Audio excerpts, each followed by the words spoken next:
L'Église catholique fait mention de Sainte Julie. Celles qui portent le gracieux nom de Julie peuvent choisir entre 2 ou même 3 saintes patronnes. Partons d'abord pour la Corse, au même titre que sainte dévote, leur patronne, les habitants de l'île de Beauté vénèrent Sainte Julie. Référons-nous au dictionnaire des prénoms, de l'historien Pierre Pierrard, édité aux éditions Larousse. Julie serait originaire de Carthage, dans l'actuelle Tunisie et aurait vécu sous le règne de Dioclétien. Elle aurait été vendue à un négociant syrien en voyage d'affaires vers la Gaule. Lors d'une escale en Corse, la jeune chrétienne fut dénoncée par des païens. Refusant de sacrifier aux divinités du paganisme, elle fut crucifiée. Le culte de Sainte Julie se répandit à travers toute l'île. Pendant l'invasion des Sarrasins au 8e siècle, ses reliques furent préservées et transférées dans un monastère à Brescia en Italie. Le pèlerinage à Sainte Julie demeure vivant en Corse, notamment à Nonza.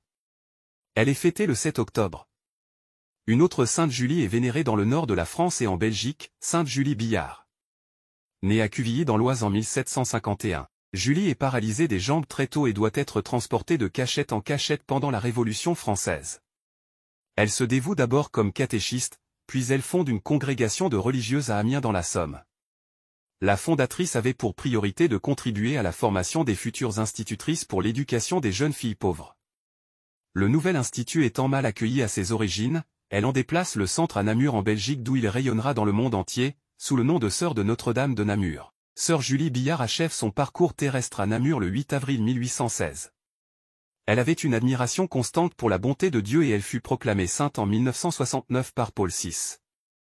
Une troisième Sainte Julie, ou Juliette, qui fut martyre au Cappadoce, au cœur de l'actuelle Turquie, est fêtée le 30 juillet. Le prénom Jules vient du latin Julia, famille illustre de Romains qui prétendaient être les descendants directs de Vénus. Le membre le plus célèbre de cette famille est bien sûr Jules César. On trouve aussi une Sainte Julienne, fêtée le 16 février. Sainte Julie, priez pour nous. Évangile. Évangile de Jésus-Christ selon saint Luc.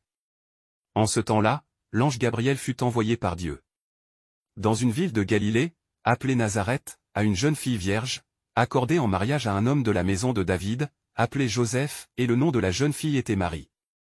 L'ange entra chez elle et dit : « Je te salue, comblée de grâce, le Seigneur est avec toi. » À cette parole, elle fut toute bouleversée, et elle se demandait ce que pouvait signifier cette salutation.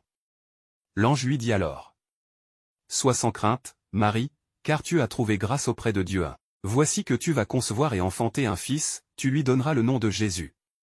Il sera grand, il sera appelé fils du Très-Haut, le Seigneur Dieu. Lui donnera le trône de David son père, il régnera pour toujours sur la maison de Jacob, et son règne n'aura pas de fin. » Marie dit à l'ange : « Comment cela va-t-il se faire, puisque je ne connais pas d'homme ? » L'ange lui répondit : « L'Esprit Saint viendra sur toi, et la puissance du Très-Haut te prendra sous son ombre, c'est pourquoi celui qui va naître sera saint, il sera appelé fils de Dieu.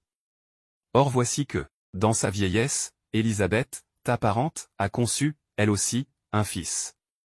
Et en est à son 6e mois, alors qu'on l'appelait la femme stérile. Car rien n'est impossible à Dieu. Marie dit alors : « Voici la servante du Seigneur, que tout m'advienne selon ta parole. » Alors l'ange la quitta. Acclamons la parole de Dieu. Louange à toi Seigneur Jésus.